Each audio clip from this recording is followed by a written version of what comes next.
The extra care on offer at Fish Ponds Church of England Academy in Bristol is very specific to the child, but everything comes at a cost.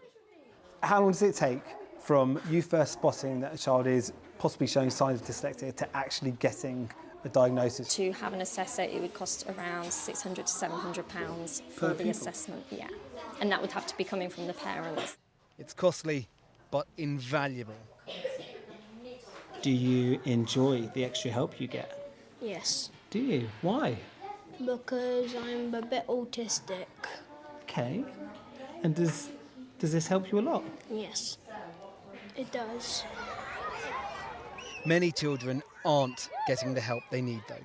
A report by the National Audit Office today warns that for children with SEND, special educational needs and disabilities, the system in England, quote, often falls short and is failing to improve children's outcomes. At this school, 36% of the children are SEND, and thanks to a catch-22 of how funding is allocated, striving to deliver for them is a stretch. So are you making a loss then? Absolutely, because you can't hire for a child who doesn't have funding, but you need to prove that they need somebody before you get the funding.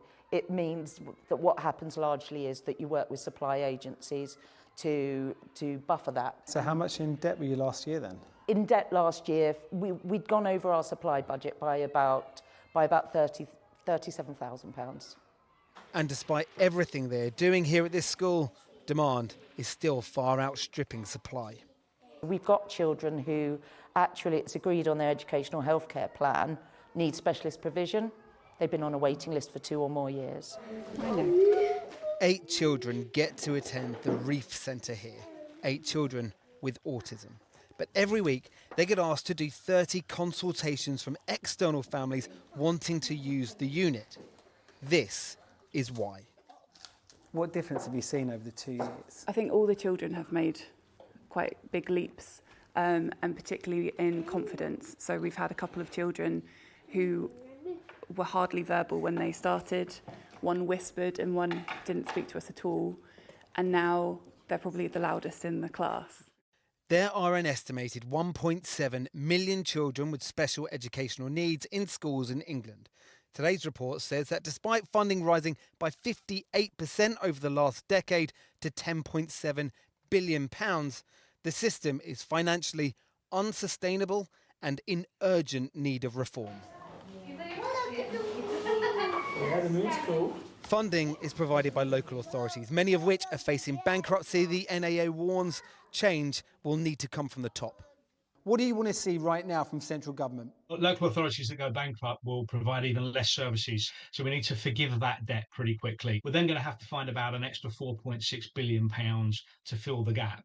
But then what follows after that immediate relief is a fundamental assessment of how we look after children with extra needs going forward for the longer term. Whilst there's no magic wand to fix the problem, we are committed to working with parents and with teachers to deliver the right reforms for children, including focusing on mainstream provision and ensuring that the mainstream provision is fit for children who've got special educational needs. And if change doesn't come soon?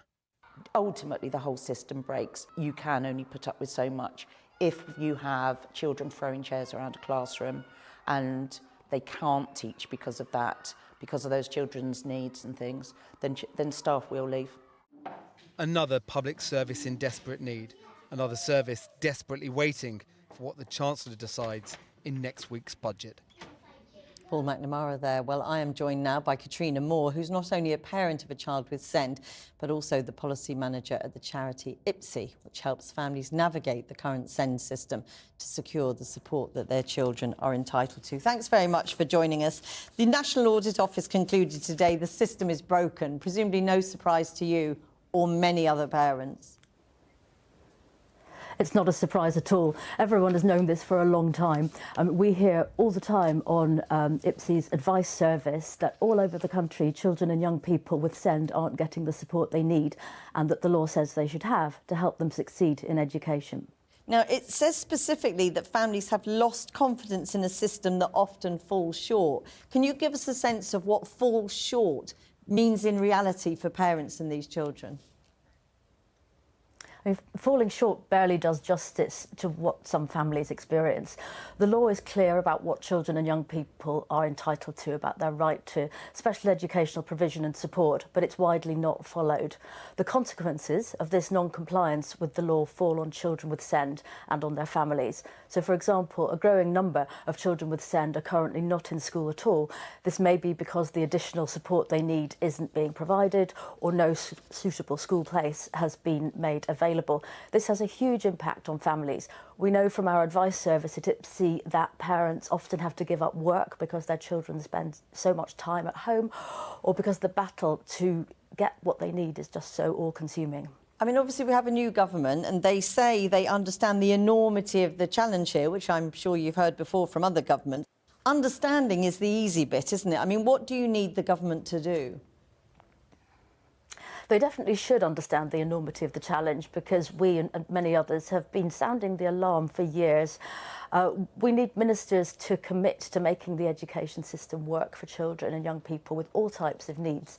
That means prioritising the law and not making families fight for their children to receive what the law says they should have. It's undeniable that local authorities and schools are under huge financial pressure. Choices, though, need to be made about priorities, and next week's budget statement is obviously a very important opportunity to address this. You're a parent yourself. Can you give us some sense of what that has been like? Because, as you rightly say, you have been making noise about this, banging the drum on this with other families for a very, very long time. Yeah, we really want to feel that not just that we're heard, but that action is going to be taken, that our children will be prioritised, that there'll be an understanding that our children aren't just going to go away, that we have a legal framework that is a very good legal framework for our children. It puts their rights at the centre, but too many families are having to fight to make the system work as it should. I mean, one of the most striking points made by the report is that it says the Department for Education doesn't even know how many spaces will be needed in the future for mainstream or specialist schools. I mean, that is not encouraging, is it?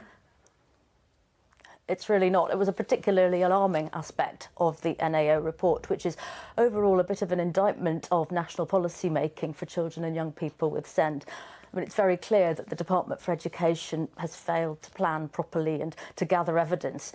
But that's one of the main jobs of DFE and of local authorities, to understand the needs of the population they serve and to make sure there's provision to meet those needs.